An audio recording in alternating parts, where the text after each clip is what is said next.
김기동 목사님이라는 분이 계셨어요. 이분이 설교를 하시던 가운데 일본에서 사역을 하고 계시던 어느 선교사님 사모님에 관한 이야기를 하셨던 적이 있습니다. 이 사모님은 16년 동안 일본에서 사역을 하시면서 김치를 만들어서 일본인들에게 나눠주셨다고 해요. 근데 16년이 지나는 어느 시점에 문득 이 사모님의 마음 가운데 이런 생각이 들었다고 합니다. 내가 도대체 무슨 짓을 하고 있나 하는 생각이 들었다고 해요. 16년 동안 김치는 열심히 만들었는데 그럼에도 불구하고 단 한 번도 그 복음을 소개하지 못하고 있었던 것입니다. 그래서 이번에는 김치를 만들어 나눠줄 때 꼭 복음에 대해서 그 예수 그리스도에 대해서 좀 이야기하고자 하는 그런 마음의 다짐을 했다고 합니다. 드디어 그날이 되었어요. 그리고 정성스럽게 준비한 김치를 나눠드린 후에 일본 분들을 이렇게 자리에 딱 앉혀놓고 이런 이야기를 시작하셨다고 합니다. 여러분, 오늘은 그동안 여러분들에게 하지 못했던 이야기를 조금 하려고 합니다. 예수님은 하나님이십니다. 예수님은 우리의 모든 죄, 여러분의 죄를 위해서 십자가에 죽으셨습니다. 그분을 의지하는 자마다 구원을 받고 하나님의 백성이 됩니다. 제가 나눠드리고 있는 김치보다 예수님을 믿는 것이 더 중요합니다. 그렇게 막 뜨겁게 이야기를 하셨다고 해요. 그런데 이 말씀을 전하면서도 무척 두려웠다고 합니다. 왜 그러냐면 이 대다수의 일본 분들이 복음에 대해서 무척이나 부정적으로 반응한다는 것을 너무나도 잘 알고 있었기 때문에 그래요. 근데 여러분, 그 복음을 나누는 가운데 어느 분이 현지 분이 이런 이야기를 이렇게 질문하셨다고 합니다. 그렇지 않아도 저는 참 무척 궁금했습니다. 왜 이 교회는 예수 그리스도에 대해서 이야기하지 않는지 무척 궁금했습니다. 그런 이야기를 하셨다고 해요. 그날 그 자리에 50명이 참석하셨는데요. 무려 29명이 예수님을 믿겠다고 헌신을 했어요. 근데 여러분, 그 광경을 지켜보면서도 이 사모님께서 반신반의를 하셨다고 해요. 왜 그러냐면 설마 이 일본 사람들이 내가 16년 동안 이 선교지를 살아봐서 하는데 이 사람들이 정말 예수님을 믿겠는가 하는 그런 의미는 막 드는 거예요. 드디어 기다리던 주일이 되었는데요. 그 주일 아침 그 예배에 참석한 일본 현지인들이 무려 100명이 넘었다고 합니다. 그 29명의 사람들이 흩어져서 가족들을 데려오고 그리고 이웃 사람들을 데려와서 그렇게 주일 예배를 참석을 한 거예요. 여러분, 우리는 하나님을 참 사랑합니다. 그렇지 않습니까? 우리 사랑합니다. 여러분, 매주일 주일마다 이렇게 모여서 하나님을 예배하는 건 아무나 하는 게 아니에요. 그렇지 않습니까? 우리가 정말 하나님 앞에 우리에게 허락하신 그 삶의 귀한 열매들을 11조로 감사의 물로 선교 예물로 드릴 수 있는 것은요, 아무나 하는 것이 아니에요. 하나님의 은혜 없이는 그렇게 할 수가 없어요. 우리는 그렇게 하나님을 사랑하고 하나님을 예배하고 주님의 몸된 교회를 섬기고 그렇게 봉사를 합니다. 근데 여러분, 참 아쉬운 것이 하나가 있는데 그것이 뭐냐면 때때로 우리가 이런 종교적인 행위는 있음에도 불구하고 하나님의 마음을 놓치고 살아갈 때가 있는 것이죠. 여러분, 주님께서 성천하실 때에 이 땅에 믿는 모든 백성들로 하여금 분부하신 명령이 있어요. 이것을 우리는 지상 대명령이라고 이야기를 합니다. 모든 것 가운데 가장 위대한 명령. 우리가 결코 놓쳐서는 안 되는 명령이라고 해서 지상 대명령이라고 말씀을 하고 있어요. 마태복음 28장 19절부터 말씀을 한번 읽어보도록 합시다. 같이 시작.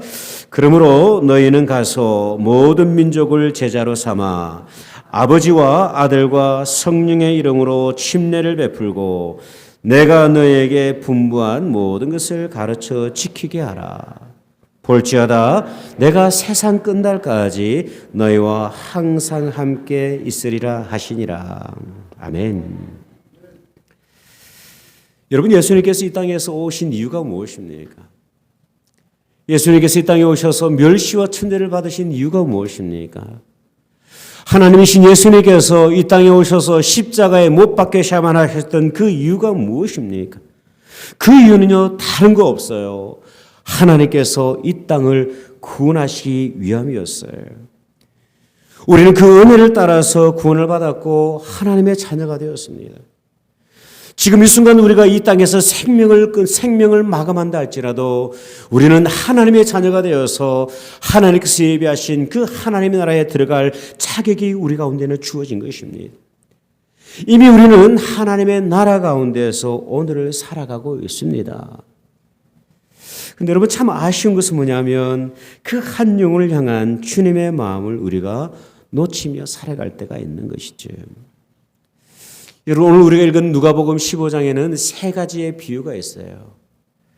잃은 양을 찾으시는 그 목자의 비유가 있고요. 그리고 잃어버린 그 드라크마를 찾는 여인의 비유가 있어요. 그리고 마지막으로 탕자를 찾으시는 그 아버지, 탕자의 비유가 있어요. 여러분 이 세 가지 비유는 한 가지의 주제로 연결이 되고 있습니다. 그 주제가 무엇이냐면 잃어버린 한 영혼을 찾으시는 아버지의 마음입니다. 우리는 이 비유를 통해서 한 영혼을 향하신 그 아버지의 마음을 조금 발견할 수가 있어야만 합니다.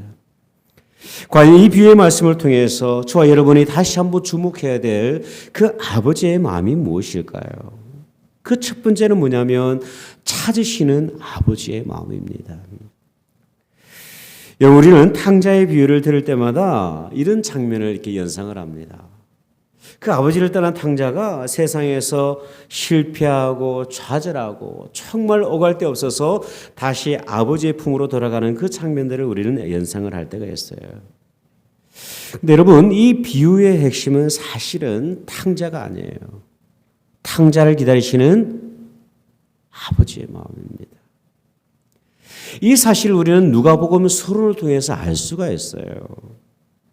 앞서 소개되고 있는 그 잃어버린 양의 비유를 한번 보시기를 바랍니다. 100마리의 양이 있었어요. 그런데 어느 순간 이 한 마리 양이 무리를 떠나버렸습니다. 목자는 잃어버린 그 한 마리의 양을 찾기 위해서 길을 나서기 시작을 해요. 우리 읽지는 않았지만 4절을 보면 이렇게 기록이 되고 있어요. 너희 중에 어떤 사람이 양 100마리가 있는데 그 중 하나를 잃으면 99마리를 덜에 두고 그 잃은 것을 찾아내기까지 찾아다니지 아니하겠느냐. 여러분 100마리 양 중에 한 마리는 사실 표도 나질 않아요. 있는지 없는지 표가 잘 나질 않습니다.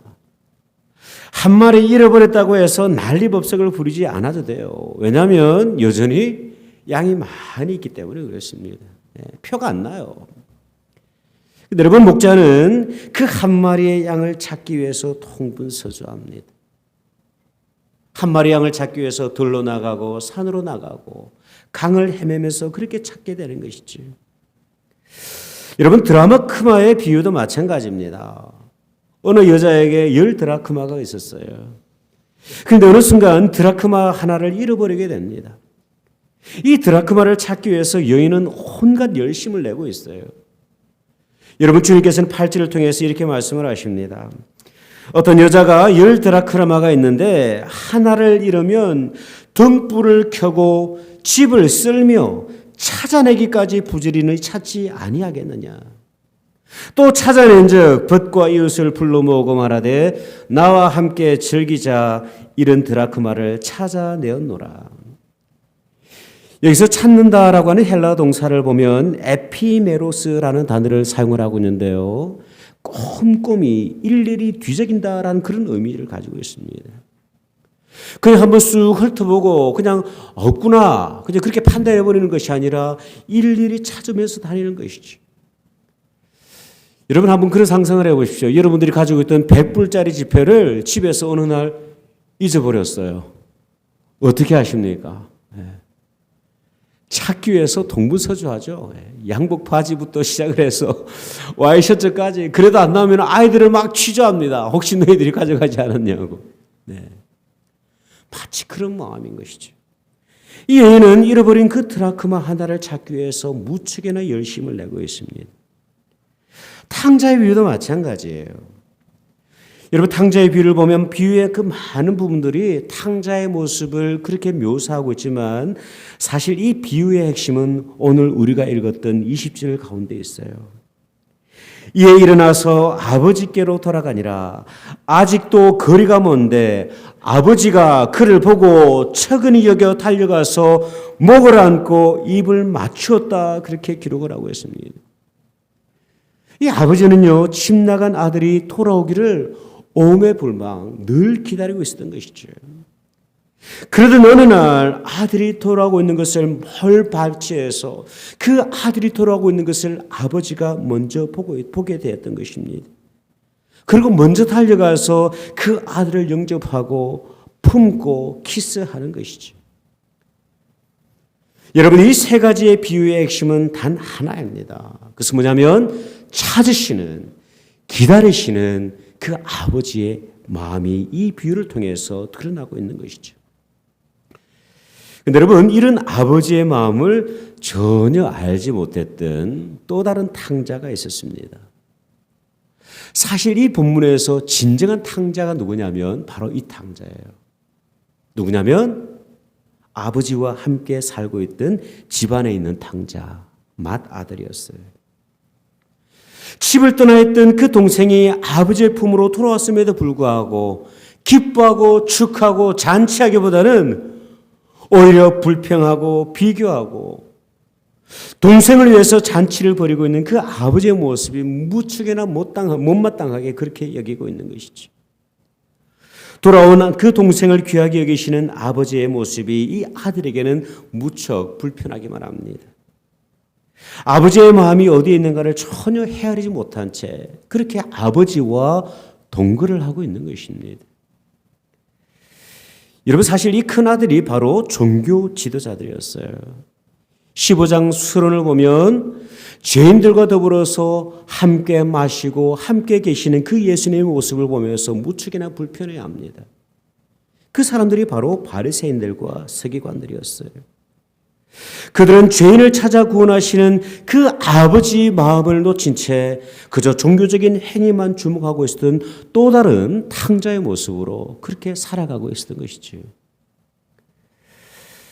여러분, 우리 많은 사람들이 하나님을 사랑한다고 고백을 하지만 그러나 정작 그 하나님의 마음을 헤아리지 못할 때가 있습니다. 하나님의 관심은 정말 잃어버린 그 세상 가운데 있지만 저와 여러분의 관심은 오직 우리 삶, 그리고 조금 더 나아가면 우리 교회, 그렇게 머물러 있는 것이지. 그러나 여러분, 이것은 하나님께서 기뻐하시는 마음이 결코 아닙니다. 여러분, 우리의 관심은요, 잃어버린 영혼들을 향해서 점점 더 나아갈 수 있어야만 합니다. 사도행전 1장 8절을 통해서 주님은 이렇게 말씀하셨어요. 오직 성령이 너희에게 임하시면 너희가 권능을 받고 예루살렘과 온 유대와 사마리아와 땅끝까지 이르러 내 증인이 되리라 하시니라. 우리가 예루살렘에만 머물러 있는 것이 아니라 유대로 사마리아로 땅끝으로 나가서 주님의 증인이 될 것을 말씀하고 계시는 거예요. 근데 여러분, 참으로 안타까운 사실은 뭐냐면 이 명령을 받은 초대 예루살렘 교회가 이 주님의 명령을 놓치고 있었어요. 교회는 성장을 하고 있었습니다. 하루에도 수천 명씩 회심을 하고 교회로 막 몰려들고 있었어요. 그런데 세상으로 흩어져야 될 그 교회의 사명, 그 증인의 사명을 이 예루살렘 교회가 놓치고 있었어요. 이때 하나님께서는 이 예루살렘 교회를 어떻게 하셨을까요? 예루살렘 교회를 흩어버리셨어요. 서대반의 그 순교를 통해서, 그 핍박을 통해서 모여있던 그 예루살렘 교회 성도들을 흩어버렸어요. 이 핍박으로 인해서 오히려 교회는 흩어짐으로 말미암아 비로소 안디옥으로, 아프리카로, 소아시아로, 유럽으로 흩어지게 된 것입니다. 여러분, 교회는 안전한 곳이 되어서는 안 됩니다. 편안한 곳이 되어서는 절대 안 돼요. 바나바 제자 훈련을 하면서 제가 그런 이야기를 나누었던 적이 있습니다. 제가 우리 교회를 처음 방문했을 때 제 눈 속에 정말 아쉬운 것이 하나가 있었는데 우리 교회의 모습은 어떤 모습이었냐면 우리끼리 좋은 교회 모습이었어요. 새 가족이 와서 어디로 가야 될지 무엇을 해야 될지 아무것도 모르고 있는데 아무도 관심을 가지질 않는 거예요. 우리끼리 밥 먹고 교제하는 데 바빠요. 여러분, 이것은 교회 모습이 될 수가 없어요. 여러분, 사실 교회가 새 가족을 위해서 관심을 가지고 배려를 하는 것은 상당히 불편한 일입니다. 작은 교회에서는 그것이 참 영광스러운 일이지만 적어도 우리 교회 사이즈의 정도가 되면 새 가족이 오든 안 오든 별로 관심을 안 가질 가능성이 상당히 많이 있어요. 왜냐하면 표가 나지 않기 때문에 그래요. 근데 여러분, 교회는 우리끼리 좋게 지내는 곳이 결코 될 수 없어요. 교회는요, 흩어져야만 합니다. 새 가족을 향해서, 이웃을 향해서, 열방을 향해서 흩어지는 게 교회의 모습이에요. 우리 교회 역사 47년 아닙니까? 근데 여러분, 우리가 자랑해야 될 것은 47년의 역사가 아니에요. 그 47년의 역사 속에서 우리가 흩어지지 않았다고 한다면 하나님은 우리의 교회를 결코 축복하실 수가 없어요. 지금 당장 우리 교회가 문을 닫는다 할지라도 우리가 정말 복음을 들고 예수 십자가의 그 복음을 들고 흩어질 수가 있다고 한다면 여러분, 교회의 문을 닫는 것이 오히려 영광스러운 일 아니겠습니까? 이것이 우리의 모습이 되어야 되는 것. 불편한 것이 우리의 불평이 되어서는 결코 아니 됩니다. 이런 아버지의 마음, 주님의 마음을 잃어본 그런 교회를 여러분 어찌 교회라 우리가 이야기를 할 수가 있겠습니까? 복음을 위해서 우리가 흩어지지 않으면요, 하나님께서 우리를 흩으실 것입니다. 아마 여러분 가운데는 구원의 기쁨, 그 신앙생활의 감격을 잃어버린 분들이 분명히 계실 거예요. 그저 매주일 교회를 출석하는 것이 신앙생활의 일부분이라고 생각하시는 분들이 계실 텐데요. 이런 분들에게 꼭 필요한 것이 있는데 그것이 뭐냐면 전도하는 것입니다. 복음을 전하는 것입니다. 예수 그리스도에 대해서 이야기하는 것입니다. 제가 목회를 하던 가운데 탈진을 경험했던 적이 있었습니다. 아무런 힘도 에너지도 사역할 용기도 아무것도 없는 거예요. 여러분, 목회자가 탈진을 하면 참 괴롭습니다. 매주일이 고통스러워요. 이 자리에 서는 것이 너무나도 힘이 든 거예요. 차라리 어디론가 사라져버렸으면 좋겠다고 하는 그런 마음들이 제 마음 가운데 막 밀려드는 거예요. 근데 여러분, 그때 하나님께서 저로 하여금 만나게 하셨던 청년 자매님이 한 분이 계셨어요. 제가 이 자매님을 만나서 기도하고 복음을 나누고 하나님의 말씀을 나누고 그리고 예수 영접 초청을 이렇게 하면서 제 영혼이 회복이 되더라고요. 구원의 기쁨이 무엇인가? 우리는 그 구원의 기쁨을 늘 일상으로 경험하며 묵상하며 살아가고 있기 때문에 그것을 잘 몰라요. 근데 여러분, 믿지 않는 사람들에게 복음을 전하다 보면 구원받은 그 감격, 하나님의 자녀가 된 그 은혜가 얼마나 귀한가를 다시 한번 회복하게 되는 거예요. 여러분, 이런 귀한 은혜가 우리 가운데 회복되어졌으면 참으로 좋겠습니다. 만나는 사람들마다 그리스도의 십자가의 복음을 한번 이야기해 보십시오. 그럴 때마다 내가 받은 그 구원의 은혜가 얼마나 귀하고 복된 것인가를 다시 한번 발견하게 되는 것이죠. 현재 우리 SBC에서는 Who's Your One이라는 전도 운동이 한창 진행 중에 있습니다. 미국 교회를 중심으로 해서 진행이 되고 있는데요. 내가 기도하고 있는 그 한 영혼을 위해서 미국 전역에 흩어져 있는 그 그리스도인들이 함께 기도하는 운동이에요. 그 잃어버린 한 영혼을 위해서 우리 개인만 기도하는 것이 아니라 현재 지금 한 4만 명이 우리가 한 사람을 위해서 기도해 주십시오 딱 부탁을 하면 그 참여하는 그 4만 명이 함께 이 영혼을 위해서 기도하는 놀라운 운동이 벌어지고 있는 것이지. 홀로 기도하는 것이 아니라 우리 모든 주의 백성들이 함께 기도하고 있는 것입니다. 여러분, 우리 교회에도요, 중보기도 팀이 있어요. 매주일 아침 예배를 위해서 기도하고 성도님들의 기도 제목을 가지고 함께 기도하고 그리고 영혼 구원을 위해서 기도하는 분들이 계십니다. 여러분들 가운데 정말 한 영혼을 위해서 정말 기도하고 계시는 분들이 있다고 한다면 그분들의 이름을 쫙 기록을 하셔가지고 중보기도 팀 그 함에 홀웨이에 있는데 그 중보기도 팀의 그 함에 넣으시면 우리 모두가 함께 기도하게 될 것입니다. 그리고 한 영혼이 주님 앞으로 돌아오는 그 귀하고 복된 일 가운데 우리 교회는 그렇게 쓰임받게 될 거예요. 두 번째 우리가 주목해야 될 것이 있는데 그것은 뭐냐면 용서하시는 아버지의 마음입니다. 여러분 탕자는 참 불효자입니다. 그렇지 않습니까? 아버지가 여전히 살아계신데 유산을 미리 땡겨달라 그렇게 요구를 하는 것이죠.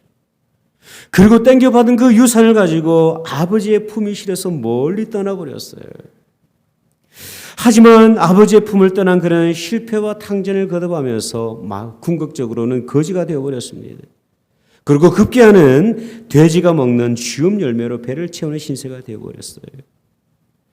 이때 비로소 깨닫게 된 것이 있었는데 그것이 뭐냐면 아버지의 집이 가장 행복한 곳이라는 사실을 알게 되었어요. 그리고 스스로 탄식을 합니다. 17절을 보면 이에 스스로 돌이켜 이르되 내 아버지에게는 양식이 풍족한 품꾼이 얼마나 많은가. 나는 여기서 줄여 죽는구나. 돌아보니까 아버지의 집보다 더 좋은 곳이 없음을 비로소 깨닫게 된 거예요.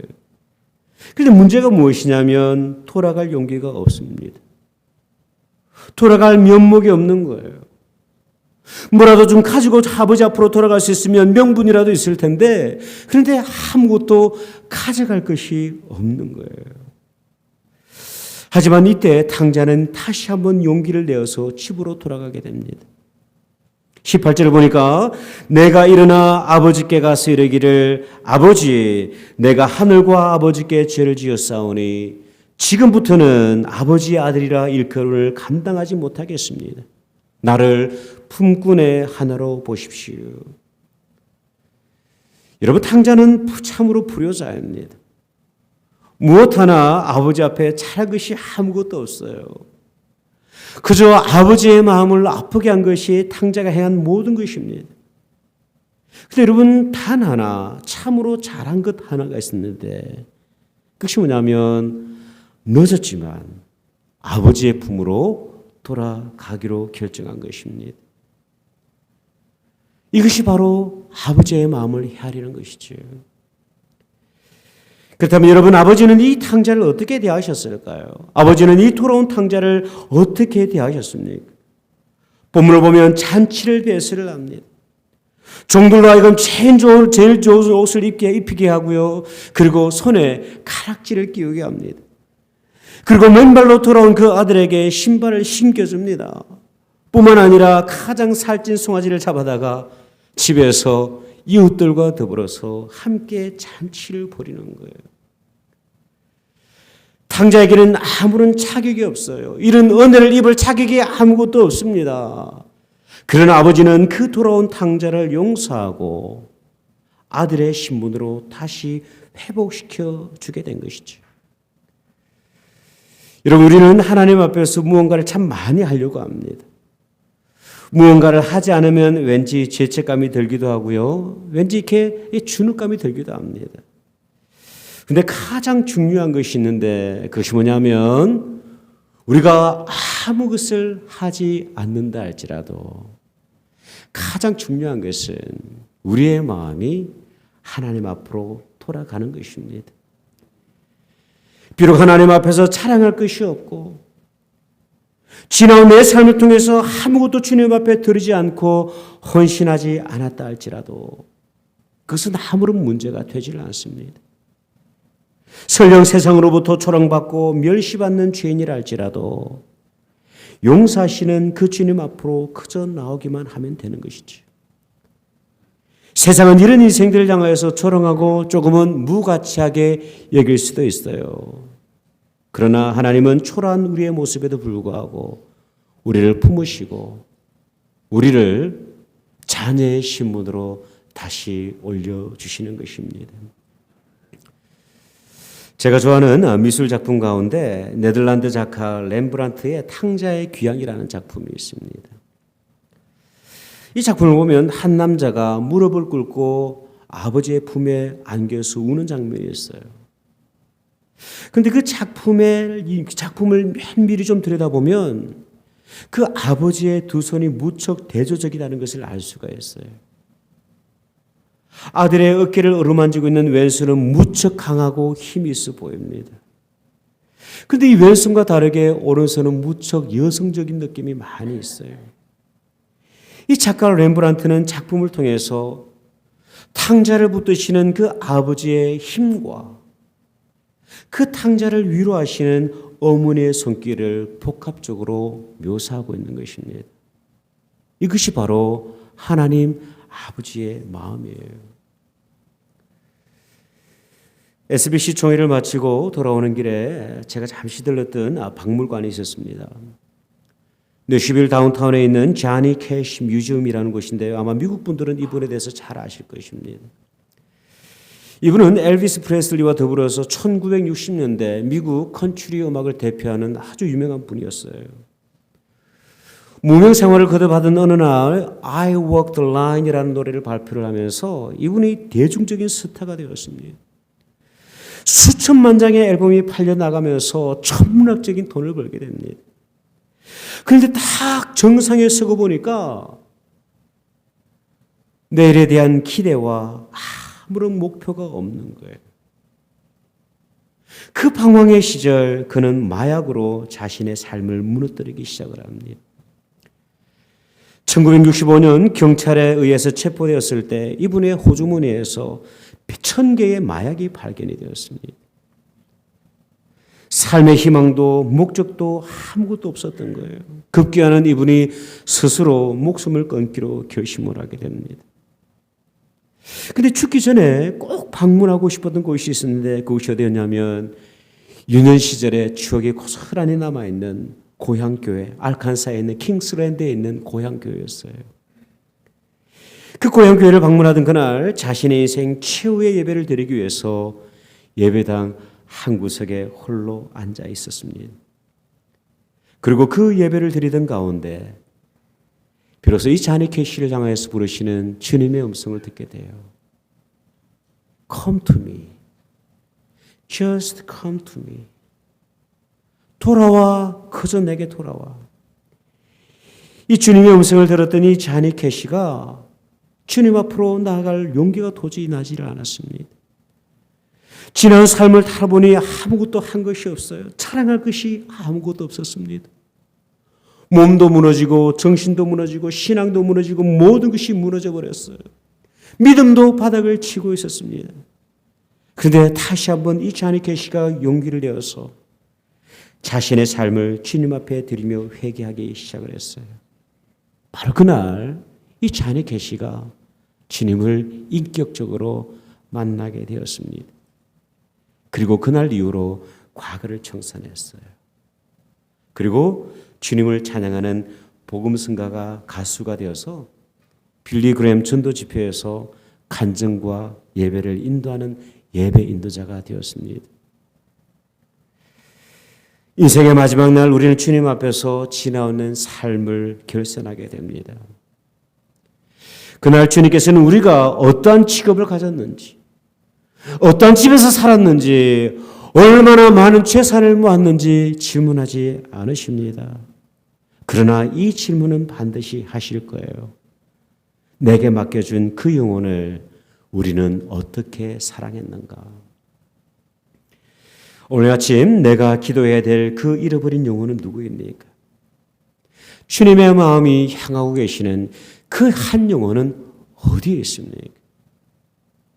저 여러분은 오늘 이 아침 다시 한번 그 대사명의 열정을 회복하는 복된 이 아침 되시기를 주님의 이름으로 축원드립니다. 기도하겠습니다.